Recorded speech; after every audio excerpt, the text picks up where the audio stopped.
ദൈവത്തിന്റെ അതിപരിശുദ്ധമായിരിക്കുന്ന നാമം ഇന്ന് പകലിൽ നമ്മുടെ മധ്യത്തിൽ ബന്ധപ്പെടുന്നതാണ്.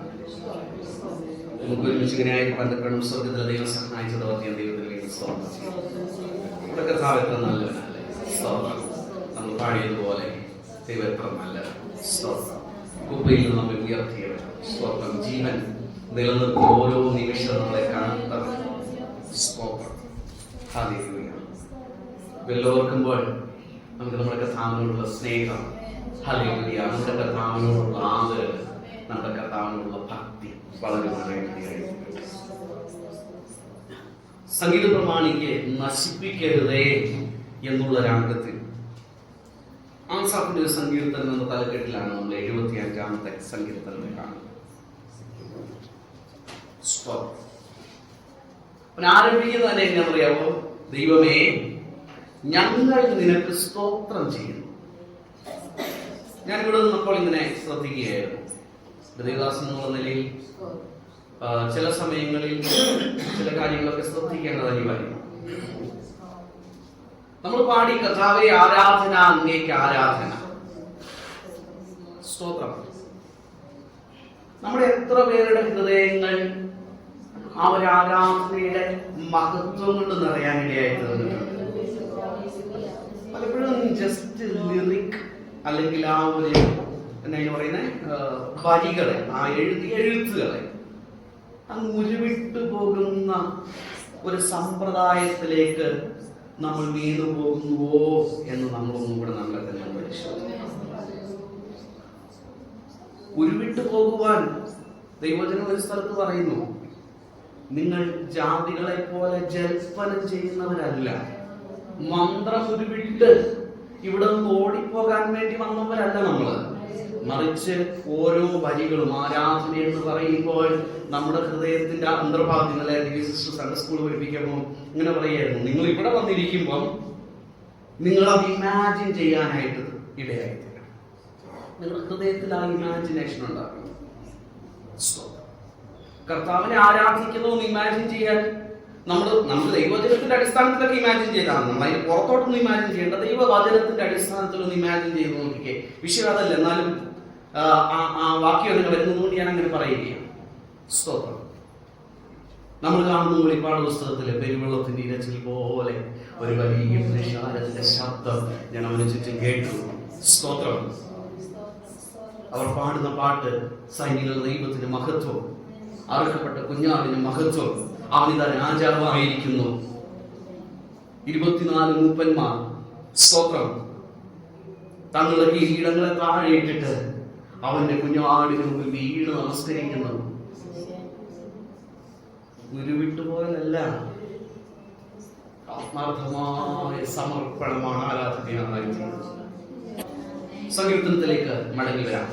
75-ാമത്തെ സങ്കീർത്തനം. ആസാഫിനെ കുറിച്ച് നമ്മൾ പലപ്പോഴും ഞാനിവിടെ പറഞ്ഞിട്ടുണ്ട്. ചുറ്റുമുള്ളതായിരിക്കുന്ന അധർമ്മങ്ങളെ കുറിച്ച് കാണുമ്പോൾ ഹൃദയം നൊന്ത് നീറിയ ഒരു ദൈവവൈതൽ ആസാഫ്. പ്രത്യേകിച്ച് ദൈവ ആലയത്തിന്റെ അകത്തുള്ള ചിട്ടയില്ലായ്മ കണ്ടപ്പോൾ, അതിനകത്ത് നടക്കുന്ന അനീതികൾ കണ്ടപ്പോൾ, അതിനകത്ത് നടക്കുന്നതായിരിക്കുന്ന ആഭാസത്തരങ്ങൾ കണ്ടപ്പോൾ, സ്തോത്രം, ഹൃദയം മുമ്പ് ദൈവത്തോട് പ്രാർത്ഥിച്ചു.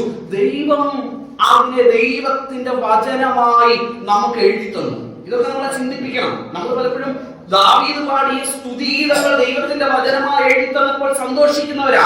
പക്ഷേ ചില അനീതികൾക്കെതിരെ പ്രതികരിച്ച ദൈവവൈതങ്ങളുടെ പ്രാർത്ഥനയും പ്രതികരണവും കൂടെ ദൈവത്തിന്റെ വചനമായി ദൈവം എഴുതി തന്നെങ്കിൽ ഇന്ന് പകൽക്കാലം എനിക്കും നിങ്ങൾക്കും ഒരു ഉത്തരവാദിത്വമുണ്ട്. സഭയെ കുറിച്ച് ബോധവാന്മാരായും കൺസേൺ ഉള്ളവരായിട്ടും ദൈവസന്നിധിയിൽ അനീതികൾ കാണുമ്പോൾ, സ്വന്തം അസ്വാഭാവികതകൾ കാണുമ്പോൾ, വചന വിരുദ്ധത കാണുമ്പോൾ നാം അതിനെ ഓർത്ത് ദൈവസന്നിധിയിൽ നിലവിളിക്കുന്നവരായിരിക്കണം.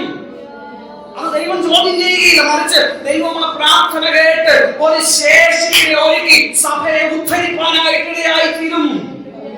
നല്ലൊരു ഉദാഹരണം പറയട്ടെ. ശമൂവേലിന്റെ കാലത്തെ പുരോഹിതന്റെ പേരെന്തോ? ഏലി പുരോഹിതൻ. പുള്ളിക്കാരന്റെ കാഴ്ചപ്പാട് നഷ്ടപ്പെട്ടു. കാഴ്ച നഷ്ടപ്പെട്ടെന്ന് എഴുതിയിരിക്കുന്നത്. ഞാൻ കുറച്ചും കൂടെ അതിന് മുമ്പോട്ട് പോയി കാണുക. കാഴ്ചപ്പാടെ നഷ്ടപ്പെട്ടു. കുഞ്ഞുങ്ങളെല്ലാം തോന്നിയ വഴിയിൽ പറയുന്നവൻ കേൾക്കപ്പെടാതിരിക്കുന്ന അനുഭവം. പുള്ളി പറയുന്ന എന്തൊരു ഓട്ടെ, എന്നെക്കൊണ്ടൊന്നും വയ്യാതായി.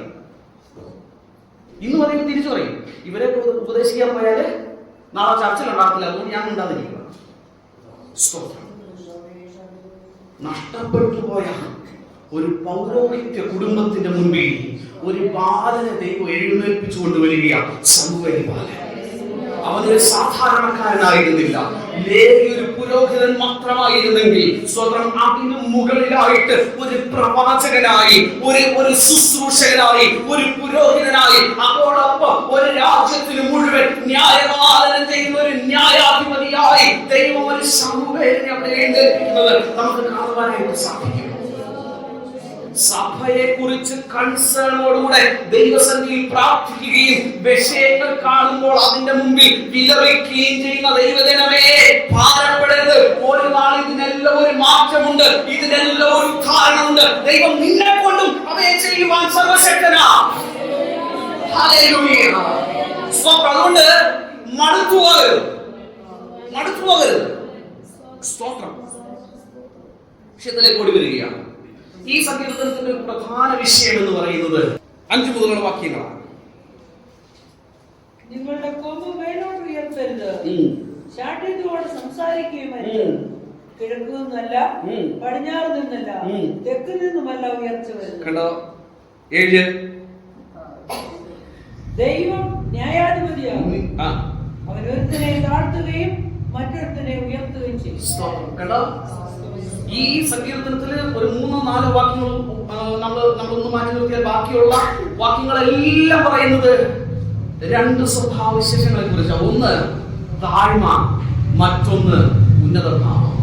സ്തോത്രം. 7-ാമത്തെ വാക്യം വായിച്ചപ്പോൾ നമ്മുടെ ഹൃദയത്തിലേക്ക് ഓടിയെത്തേണ്ട ഒത്തിരി കാര്യങ്ങളുണ്ട്. ഒന്ന് വേഗത്തിൽ പറഞ്ഞ് ഞാൻ ദൈവസന്നിധിയിൽ ഇരിക്കാൻ ആഗ്രഹിക്കുകയാണ്. 7-ാമത്തെ വാക്യത്തിൽ പറയുക, ദൈവം ന്യായാധിപതിയാകുന്നു, അവൻ ഓരോരുത്തരെ താഴ്ത്തുകയും മറ്റൊരുത്തരെ ഉയർത്തുകയും ചെയ്യുന്നു. ദൈവവചനം ഉടനീളം നമ്മൾ പരിശോധിച്ചാൽ ഈ ഒരു പദപ്രയോഗം മാറി ഇടതടമില്ലാതെ വരുന്നത് നമുക്ക് കാണുവാനായിട്ട് സാധിക്കും. ആരെയാ ദൈവം താഴ്ത്തുന്നത്, ആരെയാ ഉയർത്തുന്നത്? വായിച്ചിട്ടുള്ളവരെന്ന് പറഞ്ഞേ. സദൃശവാക്യക്കാരൻ പറയുന്നു, വീഴ്ചയ്ക്ക് മുന്നേ ഉന്നത ഭാവം, പക്ഷെ ഉയർച്ചയ്ക്ക് മുന്നേ താഴ്മ. സ്തോത്രം. യാക്കോബിന്റെ ലേഖനത്തിലേക്ക് വരുമ്പോൾ പറയുകയാണ്, നിങ്ങൾക്ക് കൃപ ലഭിച്ചിരിക്കുന്നു. എന്തിനു വേണ്ടിയാണെന്നറിയാവോ? ഉയർന്നിരിക്കുന്നവരെ ദൈവം താഴ്ത്തും. അങ്ങനെയെങ്കിൽ താഴ്മ ധരിക്കുവാൻ നിങ്ങൾക്ക് കൃപ ലഭിച്ചിരിക്കുന്നു. പലപ്പോഴും തെറ്റിദ്ധരിക്കപ്പെടുന്നതായിരിക്കുന്ന ഒരു പദമാണ് ഈ ഉന്നത ഭാവം, താഴ്മ എന്നുള്ളത്. ഉന്നതഭാവം, താഴ്മ എന്നുള്ളതായിരിക്കുന്ന ഈ കാര്യങ്ങളിൽ, പ്രത്യേകിച്ച് താഴ്മയോടുള്ള ബന്ധത്തിൽ വരുമ്പോൾ നമ്മൾ തെറ്റിദ്ധരിക്കപ്പെടരുത്. താഴ്മ എന്നുള്ളത് ഒരു നിലപാടില്ലാത്ത അനുഭവമല്ല. ഇന്ന് അങ്ങ് നമ്മുടെ പ്രിൻസിപ്പിൾസിലൊക്കെ അങ്ങ് താഴ്ന്നു കൊടുക്കാൻ തയ്യാറായേക്കാം. അതല്ല ദൈവസന്നിധിയിൽ താഴ്മ എന്ന് പറയുന്നത്. സ്തോത്രം. മറ്റൊരാളെ നേടാൻ വേണ്ടിയാണെന്നൊക്കെയുള്ള ഒത്തിരിയേറെ വിശേഷണങ്ങളോടുകൂടെ നമ്മുടെ ക്രിസ്തീയമായിട്ടുള്ള പ്രിൻസിപ്പിൾസിനെ അല്ലെങ്കിൽ നമ്മളുടെ ഉപദേശ സംഹിതകളെ നമ്മൾ എറിഞ്ഞു കളയുവാൻ, ഒന്ന് ലോ ഗ്രേഡ് ചെയ്യാൻ തക്കവണ്ണം, കോംപ്രമൈസ് ചെയ്യാൻ തക്കവണ്ണം നമ്മൾ തയ്യാറാകുന്നു. അതല്ല താഴ്മ എന്ന് പറയുന്നത്. സ്തോത്രം. അതിന് നല്ലൊരു ഉത്തമ ഉദാഹരണം യോഹന്നാനാണ്. സ്നാപകയോഹന്നാൻ. കർത്താവ് പറയുക, യോഹന്നാനെ പോലെ ഒരുവൻ, അവൻ ഏറ്റവും താഴ്മയുള്ളവനാ ഭൂമിയിൽ, പക്ഷെ സ്വർഗത്തിൽ അവനോളം ഉയർന്നവൻ മറ്റൊന്നുമില്ല.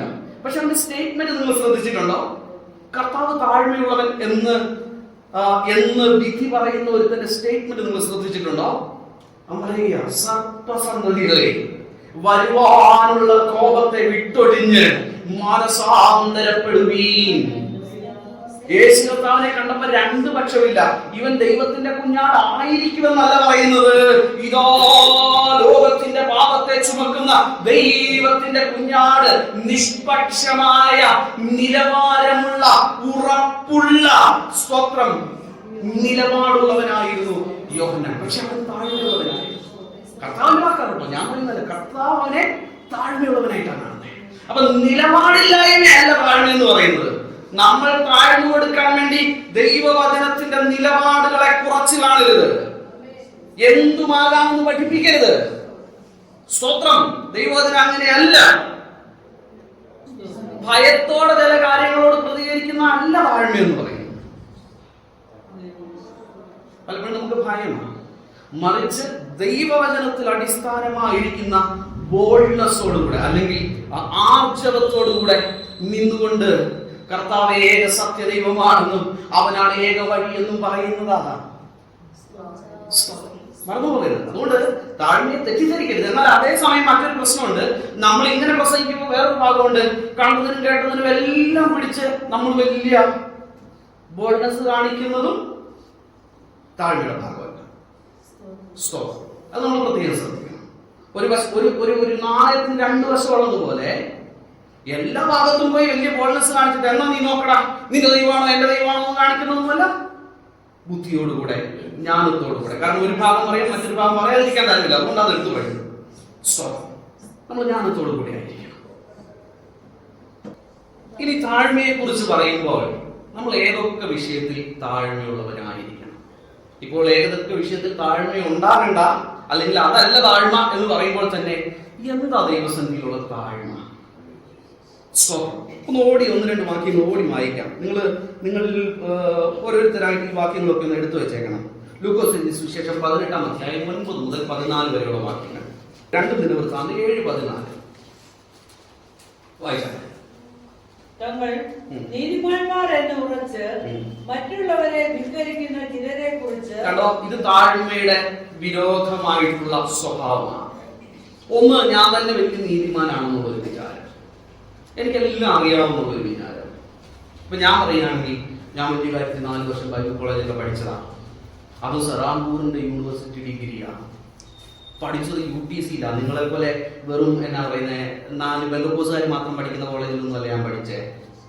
മറിച്ച് എല്ലാ അച്ഛന്മാരും വലിയ വലിയ പണ്ഡിതന്മാരൊക്കെ ഉണ്ടായിട്ടുള്ള സ്ഥാപനത്തിൽ പഠിച്ചതാ. എനിക്കെല്ലാം അറിയാമെന്ന് പറയുന്ന എന്റെ സ്വയനീതീകരണം ദൈവസന്നിധിയിൽ താഴ്മയ്ക്ക് വിരോധമാണ്. തങ്ങളുടെ കൂട്ടത്തിൽ ആരെയാകുന്നു വലിയവനായി അല്ല. 18-ന്റെ സ്തോത്രം വായിച്ചാട്ടെ 9 മുതൽ. തങ്ങൾ നീതിമാന്മാരെന്ന് ഉറച്ച് മറ്റുള്ളവരെ ധിക്കരിക്കുന്ന ചിലരെ കുറിച്ച് കർത്താവ് പറയുന്ന ഒരു ഉപമയാണ്. അവിടുത്തെ സംഭവം നമുക്കറിയാവുന്ന ഞാൻ മുഴുവനായിട്ട് വായിക്കുന്നില്ല. അവിടെ കാണുന്നത് ചുങ്കക്കാരന്റെയും പരീശന്റെയും കഥയാണ്. പരീശൻ പറയുക, ഞാൻ എല്ലാത്തിലും കേട്ടോ, അവന്റെ നീതീകരണം കണ്ടോ. സ്വപ്നം, ഞാൻ രക്ഷിക്കപ്പെട്ടതാ, ഞാൻ സ്നാനപ്പെട്ടതാ, ഞാൻ വലിയ പാണ്ഡിത്യമുള്ളവന്, ഇത്ര വർഷമായിട്ട് ഞാൻ വലിയ ക്രിസ്തീയ കുടുംബത്തിൽ ജീവിക്കുന്നതാ, ഞാൻ 4 പ്രവചിച്ചിട്ടുണ്ട്, ഞാൻ പ്രാർത്ഥിച്ചപ്പോൾ 4 പേർക്ക് ഇന്നതൊക്കെ സംഭവിച്ചിട്ടുണ്ട്. ഇതൊക്കെ ഇന്നത്തെ കാലത്തെ നമ്മുടെ പോസ്റ്റിംഗ്. സ്തോത്രം. പക്ഷെ ചുങ്കക്കാരൻ അങ്ങനെയല്ല. ചുങ്കക്കാരൻ നിന്നിട്ട് കർത്താവിലൂടെ, കർത്താവേ ഭാവിയായ എന്നോട്. പരീക്ഷന്റെ മറ്റൊരു പ്രത്യേകതയും കൂടി ഉണ്ട്. അത് പെട്ടെന്ന് ഹൃദയത്തിലൂടെ ഒന്നും പറയാം. അവൻ കൂടെ പറയുന്ന ഒരു വാക്കും കൂടിയുണ്ട്, ഈ ചുങ്കക്കാരനെ പോലെ ഞാൻ. നമ്മുടെ വലിയ പ്രശ്നമാണ് സ്തോത്രം. നമ്മുടെ വലിയ പ്രശ്നമാണ് പലപ്പോഴും നമ്മുടെ ഫോക്കസ് നമ്മുടെ മേളിലേക്കാകാതെ, നമ്മുടെ ഫോക്കസ് എപ്പോഴും മറ്റുള്ളവരെ നോക്കി ഫോക്കസ് ലാമ്പായിട്ട് നിൽക്കുന്ന അനുഭവത്തിലൊരു മാറ്റം ഉണ്ടാകട്ടെ ഈ നാളുകളിൽ. വേറൊരുവൻ തുമ്മിയാൽ പ്രശ്നം, വേറൊരുവൻ ചുമച്ചാൽ പ്രശ്നം, വേറൊരുവൻ എന്തെങ്കിലും പറഞ്ഞാൽ പ്രശ്നം, എനിക്കെന്തുമാകാമെന്നുള്ള ഒരു ചിന്ത. സ്തോത്രം. നമ്മുടെ ജീവിതത്തിൽ നിന്ന് നീങ്ങട്ടെ. പ്രസംഗിക്കുന്ന എന്നെ കൂടെ ചേർത്താ ഞാൻ പറയുന്നത്. നമ്മുടെ ജീവിതത്തിൽ നിന്ന് നീങ്ങിപ്പോകട്ടെ. അത് ദൈവിക താഴ്മയ്ക്ക് വിരുദ്ധമായ സ്വഭാവമാണ്. അങ്ങനെയുള്ളവൻ നീതീകരിക്കപ്പെടുകയില്ല. അവിടെ അങ്ങനെ കർത്താവ് പറയുന്നത്. നോക്കുക 14-ാമത്തെ വാക്യം.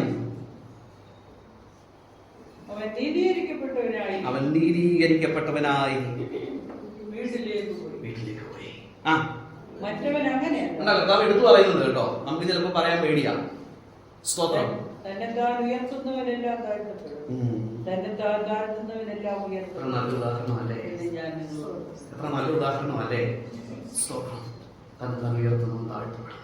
നിന്റെ ആത്മീയമായിരിക്കുന്ന ആ അഹന്തയുണ്ടല്ലോ, ഞാൻ എന്തുവാണെന്നുള്ള ഒരു ഭാവമുണ്ടല്ലോ, ഇന്ന് പകൽക്കാലം നമ്മുടെ ജീവിതത്തിൽ നിന്ന് മാറിപ്പോകട്ടെ. കർത്താവേ, ഞാൻ ഒന്നും ഇനി വളരാനുണ്ടെന്നുള്ള ചിന്ത നമ്മുടെ ഹൃദയത്തിലേക്ക് കടന്നു വരട്ടെ. മറ്റുള്ളവരുടെ നേരെ ഫോക്കസ് ലൈറ്റ് ആയിട്ട് നിൽക്കുന്നതിനേക്കാൾ കൂടുതൽ സ്വന്തം ആഴങ്ങളിലേക്കൊന്ന് പരിശോധിക്കുന്ന സ്വഭാവം എന്നിൽ നിങ്ങളിൽ വളർന്നു വരുവാനായിട്ട് ഇടയായി തീരട്ടെ. ദൈവം ആഗ്രഹിക്കുന്നത് അതാ 2 ദിനവൃത്താന്തം 7:14 കാണുന്നു. ഒരാളൊന്ന് വായിച്ചാട്ടെ. സ്തോത്രം. കേട്ടോ, എന്റെ നാമം വിളിക്കപ്പെട്ടിരിക്കുന്ന എന്റെ ജനം, ശ്രദ്ധിക്കണം, തങ്ങളെ തന്നെ താഴ്ത്തണം. അല്ലാതെ ഞാൻ പോയി വേറൊരുത്തരെ താഴ്ത്താനല്ല നോക്കേണ്ടത്. തങ്ങളെ തന്നെ താഴ്ത്തി പ്രാർത്ഥിച്ച് അവിടെ പറയുന്ന രണ്ട് വസ്തുതകളെ നിങ്ങളോട് പറഞ്ഞിട്ട് മുമ്പോട്ട് പോകാൻ ആഗ്രഹിക്കുക. 1 തങ്ങളെ തന്നെ, 2 ദൈവത്തിന്റെ മുഖം. അവിടെ മൂന്നാമൊരു പ്രസക്തിയില്ല. സ്തോത്രം. ഹല്ലേലൂയ. അവിടെ മൂന്നാമതൊരു പ്രസക്തിയല്ല. നാം വേറൊരുവെങ്കിലേക്ക് നോക്കിയിട്ടുള്ള ജീവിതം അല്ല ദൈവം നമ്മളെ കുറിച്ച് ആഗ്രഹിക്കുന്നത്. ജനം തന്നെ താഴ്ന്നു. നമ്മൾ ഒത്തിരി പ്രശ്നം ഉണ്ടെന്നേ. നമുക്ക് പലപ്പോഴും പ്രശ്നം എന്താ പറയുക, താഴ്മയില്ലാത്ത പ്രശ്നം എന്ന് പറഞ്ഞു കഴിഞ്ഞാൽ എന്നിൽ പ്രശ്നമൊന്നും ഇല്ലെന്നുള്ളത് തോന്നലാണ്. ഞാൻ എല്ലാം പെർഫെക്റ്റ്, ബാക്കിയുള്ളവരെല്ലാം വെറും മോശക്കാരാണെന്നുള്ള ചിന്ത. നമ്മുടെ ജീവിതത്തിൽ തങ്ങളിലേക്ക് തന്നെ നോക്കണം. 2 ദൈവത്തിന്റെ മുഖത്തേക്ക് നോക്കണം. എങ്കിലേക്ക് നോക്കി വായിച്ചാട്ടെ. കണ്ടോ, എന്റെ മുഖം അന്വേഷിച്ച് തങ്ങളുടെ ആരുടെ ദുർമാർഗം മക്കളെ?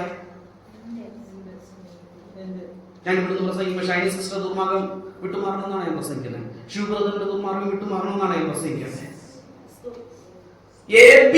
എബിയിലേക്ക് നോക്കി ദൈവവുമായിട്ടുള്ള ബന്ധം വെച്ചുകൊണ്ട് എബിയിലുള്ളതായിരിക്കുന്ന ദുർമാർഗങ്ങളെ വിട്ടുതിരിയണമെന്ന്. സ്തോത്രം. ദൈവജനത്തിന് മുമ്പിൽ ഏൽപ്പിച്ചു കൊടുക്കുക. ഞാൻ സ്വർഗത്തിൽ നിന്ന് കേട്ട് അവരുടെ പാപം ക്ഷമിച്ചു. കണ്ടോ, അതിന്റെ അർത്ഥം എന്താണെന്നറിയാമോ? അവരുടെ പാപം ഉണ്ടെന്ന്. പലപ്പോഴും നമ്മൾ വിചാരിക്കുന്നത് നമ്മളത്ര വിശുദ്ധന്മാരൊന്നും അല്ലെന്ന്. അവരെങ്കിലേക്ക് നോക്കി താഴ്ത്തുമ്പോഴേ ഇതൊക്കെ മനസ്സിലാക്കാൻ പറ്റത്തുള്ളെന്ന്. സ്വന്തം അതുവരെ നമ്മൾ ഫോക്കസ് ലാമ്പായിരിക്കും, മറ്റുള്ളവരിലായിരിക്കും. അവൻ അങ്ങനെ ഇട്ടാൽ, അവൾ ഇങ്ങനെ ഇട്ടാൽ, അവൾ ഇങ്ങനെ ചെയ്താൽ നമുക്ക് കുറ്റവാ. ഞാനോ, എന്റേതോ, എന്റെ കുഞ്ഞെങ്ങനെയാ നടക്കുന്നത്? സ്തോത്രം. ഞാൻ സ്വർഗത്തിൽ നിന്ന്, ദൈവം സ്വർഗത്തിൽ നിന്ന് നമ്മുടെ പ്രാർത്ഥന കേൾക്കണമെങ്കിൽ നമ്മൾ ഈ വിധോപിയായി മുമ്പോട്ട് പോകുക. 1 ദൈവത്തിലുള്ള ഉറപ്പും വിശ്വാസവും നമ്മളിൽ വളർത്തുവാനായിട്ട് ഇടയായി തീരണം. അതിൽ നിന്ന് ദൈവസന്നിധിയിൽ നമ്മെ തന്നെ സമർപ്പിക്കണം, ദൈവസന്നിധിയിൽ താഴ്ത്തണം. 1 ശമൂവേൽ 2:3 വാക്യമാണെന്ന് ഞാൻ ഓർക്കുകയാണ്. അവിടെ ഇങ്ങനെ കാണുന്നുണ്ട്. 2-ാമത്തെ വാക്യം പറയുക, കർത്താവേ അവിടുന്ന് മാത്രം പരിശുദ്ധനാ, അവിടുന്ന് മാത്രം ഉന്നതനാ. 3-ാമത്തെ വാക്യം പറയുക, ഞാൻ അവിടുത്തെ സന്ധിയിൽ എന്നാ പറയാണ്. വായിക്കാം, എടുത്താരെങ്കിലും കൂടി വായിച്ചേ. കണ്ടോ, സ്തോത്രം. വായിച്ചോ, അതിന്റെ തൊട്ട് മുന്നുള്ള വാക്യം ഒന്ന് വായിച്ചേ. 2-ാമത്തെ വാക്യം ഒന്ന് വായിച്ചേ. കണ്ടോ പ്രിയമുള്ളവരെ, നമ്മളല്ല പരിശുദ്ധര്. യഹോവയെ പോലെ പരിശുദ്ധൻ മറ്റൊരുവരുണ്ടോ? കർത്താവേ, അങ്ങല്ലാതെ ഒരുത്തനുമില്ല. ഞാനും കൂടെ ഉണ്ടെന്ന് പറയാൻ പറ്റത്തില്ലെന്ന്. ഏത് മനുഷ്യനും എത്രമാത്രം വിശുദ്ധിയോടെ പ്രവർത്തിച്ചെന്ന് പറഞ്ഞാലും അവന്റെ പ്രവൃത്തികൾ കറപുരണ്ട തുണികൾ. ഞാനും കൂടെ ഉണ്ടെന്ന് ചില സമയത്ത് പറയാൻ പറ്റത്തില്ല. അങ്ങ് മാത്രം പരിശുദ്ധൻ. അതുകൊണ്ട് ഡംബിച്ച് സംസാരിക്കരുത്. 3-ാം വാക്യം. നിങ്ങളുടെ വായിൽ നിന്ന് അഹങ്കാരം പുറപ്പെടരുത്. എത്ര സ്ട്രോങ് അല്ലേ വേർഡ്സ്. ഇതൊക്കെ നമ്മളോട് പറഞ്ഞ എങ്ങനെയിരിക്കും?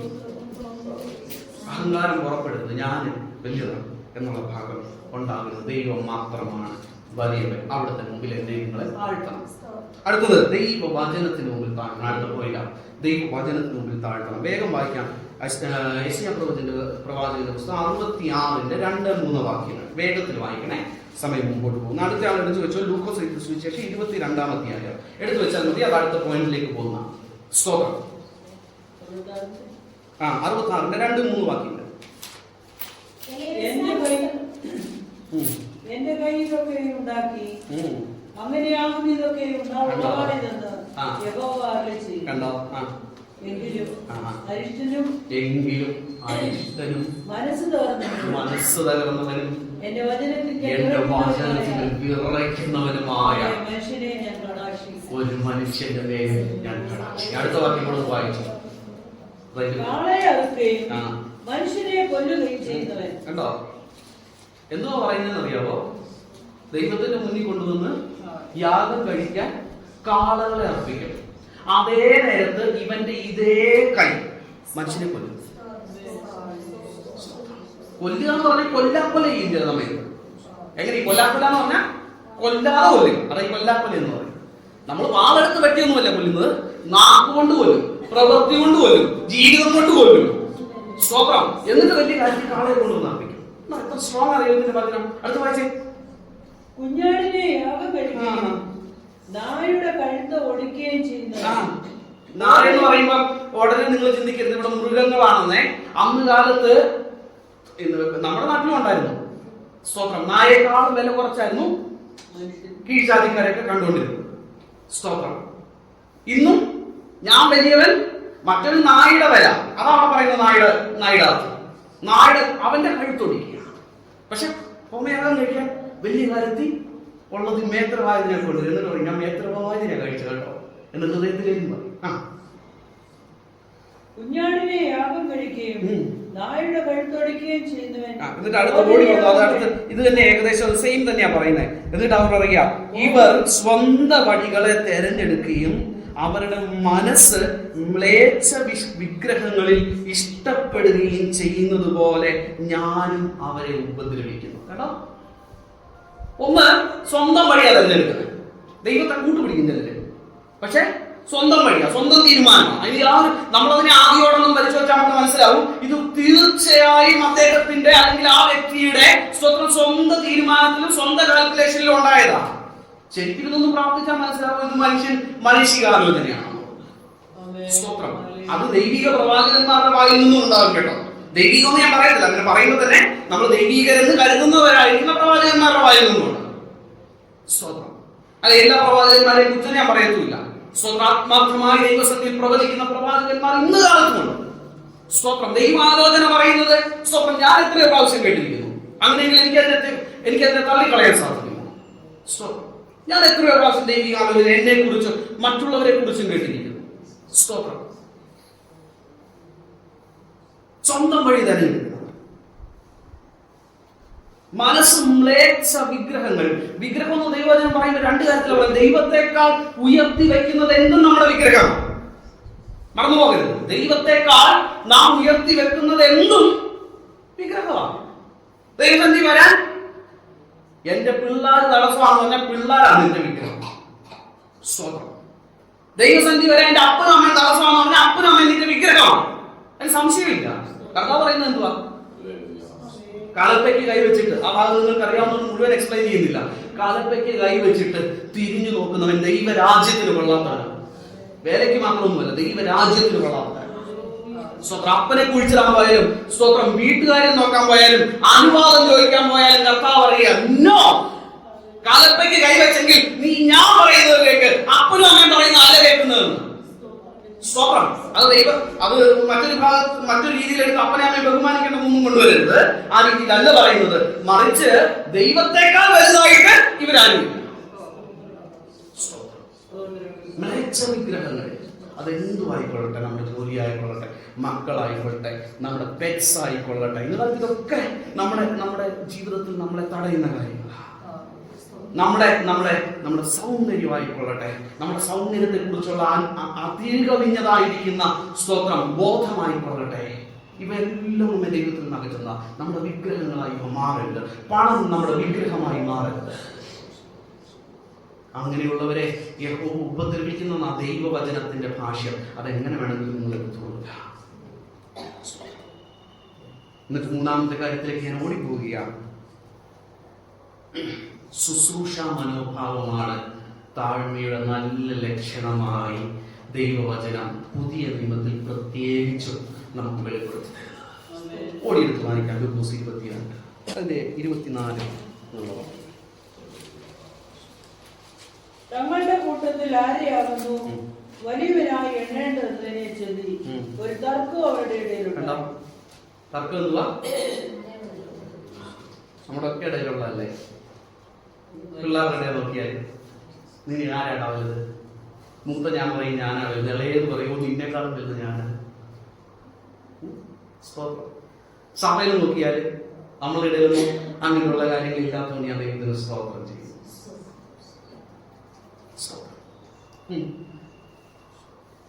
ആരാ വലിയവൻ എന്നുള്ള തർക്കം താഴോട്ട് വരുമ്പോൾ വായിച്ച് ഓടി വായിച്ച് വേഗത്തിൽ വായിക്കാം. ഒരു തർക്കം അവരുടെ ഇടയിലുണ്ടായി. അവനും അവരോട് പറഞ്ഞത്, ജാതിയുടെ രാജാക്കന്മാർ അവരെ കർത്തൃത്വം നടത്തുന്നു, അവരുടെ മേൽ അധികാരം നടത്തുന്നവരെ ഉപകാരികൾ എന്ന് പറയുന്നു. നിങ്ങളോ? കണ്ടോ, ഒരു കാര്യം ഞാൻ ഇവിടെ ഒന്ന് നിർത്തി പറയട്ടെ. കർത്താവ് ഇവിടെ പറയും, ജാതികളുടെ രാജാക്കന്മാർ അങ്ങനെ ചെയ്യുന്നു, നിങ്ങളോ എന്ന് പറയുമ്പോൾ യു ആർ ഡിഫറെന്റ്, നിങ്ങൾ വ്യത്യസ്തരാണ്. ജാതികളുടെ ഇടയിൽ അതായത് ഈ ലോക ജനതയുടെ വേൾഡ് വ്യൂ വെച്ച് നോക്കുമ്പോൾ, അവരുടെ ലോക അഭിപ്രായം വെച്ച് നോക്കുമ്പോൾ പല കാര്യങ്ങളുണ്ട്. പക്ഷെ നിങ്ങളോ, നിങ്ങൾ വ്യത്യസ്തരാണ്.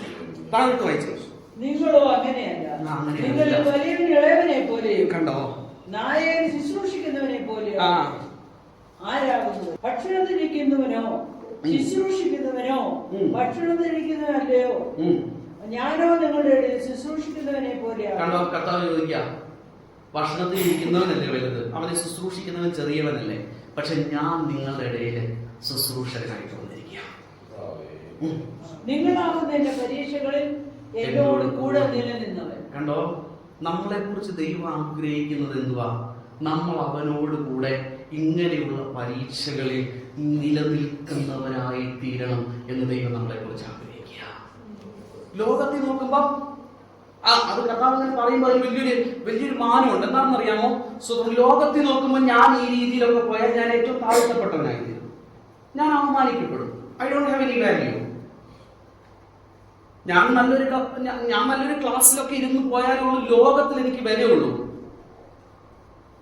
എന്ന് ഞാൻ ലോകത്തെ ത്യജിക്കുന്നോ? സ്തോത്രം. അന്ന് പൗലോസ് പറഞ്ഞതുപോലെ, അന്ന് എനിക്ക് ലാഭവും ഏറ്റവും മേത്തരവുമായിരുന്നതൊക്കെ ചപ്പാണെന്ന് പറഞ്ഞ് വലിച്ചെറിയാൻ എനിക്കൊരു കൃപ ലഭിക്കും. അതാ ഉയർന്നതിൽ നിന്ന് താഴ്മയിലേക്ക് കടന്നു വരുവാനുള്ള ദൈവത്തിന്റെ കൃപ എന്ന് പറയുന്നത്.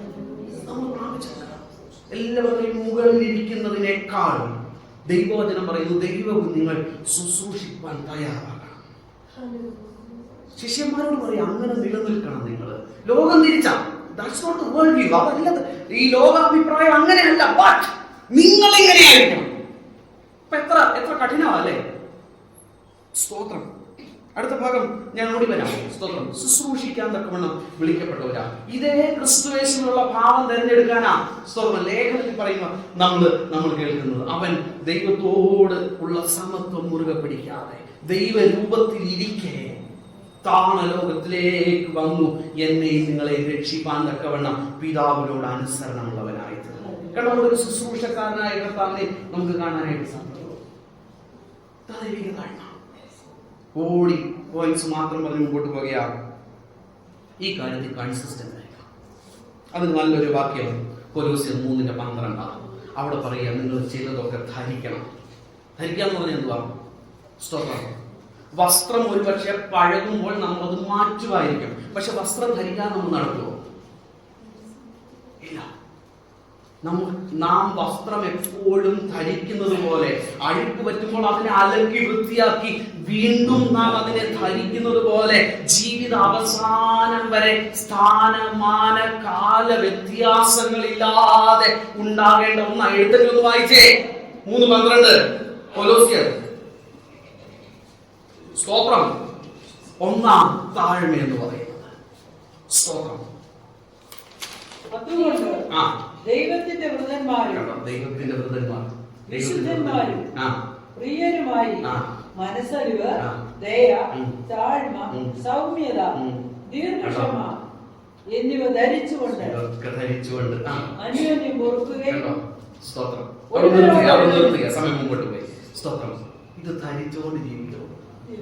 എങ്ങനെ നമ്മൾ വസ്ത്രം ധരിക്കുന്നുവോ ഇത് നമ്മുടെ പുറത്ത് കാണും. നമ്മൾ ധരിക്കുന്ന വസ്ത്രങ്ങൾ മറ്റുള്ളവർക്ക് വെളിപ്പെട്ട് വരുന്നത് പോലെ, അവരുടെ മുമ്പിൽ മാനമായിരിക്കുന്നത് പോലെ we have to be dressed up. നമ്മൾ ഈ രീതികളിൽ നമ്മെ തന്നെ അലങ്കരിച്ചവരായി, ഇവ ധരിച്ചവരായി മുൻപോട്ട് പോകണം എന്ന് ദൈവത്തിന്റെ വചനം നമ്മെ ഓർമ്മിപ്പിക്കുകയാണ്. താഴെ ഒരു ദിവസമുണ്ട്, ഞാൻ അവിടെ ഇരുന്നപ്പോൾ ഇങ്ങനെ ചിന്തിച്ചു.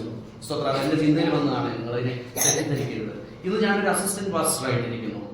ഇന്ന് എനിക്കുള്ളതായിരിക്കുന്ന കുറെ കാഴ്ചപ്പാടുകൾ, ഇന്ന് ഞാൻ ദൈവസന്നിധിയിൽ എന്നെ പരിശോധിക്കുന്നത്, ഞാൻ അല്പം വളർന്ന്, സ്തോത്രം, അല്പം കൂടെ ഉന്നതമായ നിലയില്, സ്തോത്രം, അനേക ദൈവദാസന്മാർ ഒരു വിചാരകനായി തീർന്നിരിക്കട്ടെ, അന്ന് ഞാൻ കാത്തു സൂക്ഷിക്കാൻ ബാധ്യസ്ഥനാണ്. സ്തോത്രം, അന്ന് എനിക്കിത് മാറ്റിക്കളയാൻ പറ്റത്തില്ല. അതുകൊണ്ട് ഈ കാര്യങ്ങളൊക്കെ വ്യക്തിപരമായി ചിന്തിക്കുന്ന കാര്യങ്ങളാണ്, സഭയോട് ചേർന്ന് ചിന്തിക്കുന്നത്. ഞാൻ അന്നും ഡിസിപ്ലിൻഡ് ആയിരിക്കണം. ഇന്ന് ഡിസിപ്ലിൻ ചെയ്യാൻ നമുക്ക് സീനിയർ പാസ്റ്റർ ഉണ്ട്. സ്തോത്രം, ഞാൻ അദ്ദേഹത്തിന്റെ സ്ഥാനത്ത് ഒരു കാലത്ത് എത്തിച്ചേരുകയാണെങ്കിൽ അന്നും ഞാൻ എന്ത് ചെയ്യണം? മറ്റുള്ളവരെ ഡിസിപ്ലിൻ പഠിപ്പിക്കാൻ മാത്രം പോയാൽ പോരാ, ഞാൻ ഡിസിപ്ലിൻഡ് ആയിട്ടിരിക്കണം. എന്നിൽ കാണണം, എന്റെ അസിസ്റ്റന്റ് പാസ്റ്റേഴ്സ് എന്നിൽ കാണണം. സ്തോത്രം, ഞാൻ അങ്ങനെയാണെന്ന്. കൺസിസ്റ്റൻസി, താഴ്മയിലാണെങ്കിലും വിശുദ്ധിയെ ധരിക്കുന്നതിലാണെങ്കിലും കൺസിസ്റ്റൻസി നമ്മുടെ ജീവിതത്തിൽ ഉണ്ടാകണം. അങ്ങനെ കൺസിസ്റ്റന്റ് ആയിട്ടുള്ളവനാണ് ദൈവരാജ്യം, അല്ലേ? അവസാനത്തോളം സഹിച്ചു നിൽക്കുന്നവൻ രക്ഷിക്കപ്പെടും. ഒരു കാലഘട്ടത്തിൽ മാത്രമല്ല, ജീവിതത്തിന്റെ അവസാനം, അന്ത്യശ്വാസം പോകുന്നതുവരെയും അല്ലെങ്കിൽ കർത്താവ് വരുന്നതുവരെയും ഇതിൽ കൺസിസ്റ്റന്റ് ആയിട്ട് നിലനിൽക്കുന്നവനാണ് ദൈവരാജ്യം അവകാശമാക്കുവാൻ കഴിയുന്നത്. നമ്മൾ മറന്നു പോകരുത്. താഴ്മ ധരിച്ചുകൊണ്ട് ജീവിതകാലം മുഴുവൻ ഇതിനൊത്തിരി റിവാർഡ്സ് ഉണ്ട്. നിങ്ങൾ വീട്ടിൽ പോയി വായിച്ചാൽ മതിയാകും. കർത്താവ് പറയുമ്പോൾ ഈ പറഞ്ഞ ഭാഗത്ത് പറയുന്നത്, ഞാൻ നിങ്ങൾക്ക് നീതിയുടെ റിവാർഡ്സ് തരും, നിത്യമായ റിവാർഡ്സ് തരും എന്നകത്ത് പറയുന്നത്. 22 തുടർന്നുള്ള വാക്യങ്ങളാണ് ഞാൻ പറയുന്നത്. സ്വന്തം വായിക്കാൻ സമയമില്ല. അടുത്തത് സദൃശവാക്യത്തിൽ പറയുമ്പോൾ ഇങ്ങനെ പറയുക, സ്തോത്രം, താഴ്മയ്ക്കും യഹോവ ഭക്തിക്കുമുള്ള പ്രതിഫലം അറിയാവുന്നത് പറഞ്ഞു, ധനവും മാനവും ജീവനും. ഈ ലോകത്തിൽ താഴ്മയോടെ നമ്മൾ നടന്നു വെച്ച്, സ്വന്തം മറ്റുള്ളവരുടെ മുമ്പിൽ അല്പം ഒന്ന് നമ്മളൊന്ന് താഴ്ത്തി കൊടുത്തെന്ന് വെച്ച് നമുക്കൊന്നും നഷ്ടമാകത്തില്ല. നമുക്ക് ധനവും മാനവും ജീവനും തന്ന് നിത്യതയോളം നമ്മെ നടത്താമെന്ന് വാഗ്ദത്തം ചെയ്തവന്റെ വചനത്തെ ഞാൻ അനുസരിക്കുമ്പോൾ, അവനായി ഇത് ചെയ്യുമ്പോൾ, അവൻ എന്റെ ഉത്തരവാദിയായി തീരുകയാണ്, അവൻ എന്നെ നടത്തുകയാ. പ്രിയമുള്ളവരെ, ദൈവവചനത്തിന്റെ മുമ്പിൽ നമ്മെ സമർപ്പിക്കാം. ദൈവം ന്യായാധിപതിയാകുന്നു. അവൻ ഒരുത്തനെ ഉയർത്തുകയും മറ്റൊരുത്തനെ താഴ്ത്തുകയും ചെയ്യുന്നു. ദൈവത്തിന്റെ കരങ്ങളിൽ അടങ്ങിയിരുന്നുകൊണ്ട്, സ്തോത്രം, അവന്റെ കൈക്കീഴിൽ താണിരുന്നുകൊണ്ട് അവൻ തക്ക സമയത്ത് നമ്മൾ ഉയർത്തേണ്ടതിന് ദൈവസന്നിധിയിൽ കാത്തിരിക്കാം. ദൈവം നമ്മൾ ഉയർത്തുക തന്നെ ചെയ്യും. ഈ വചനങ്ങളാൽ ദൈവത്തിന്റെ പരിശുദ്ധാത്മാവ് നമ്മെ സഹായിക്കുമാറാകട്ടെ.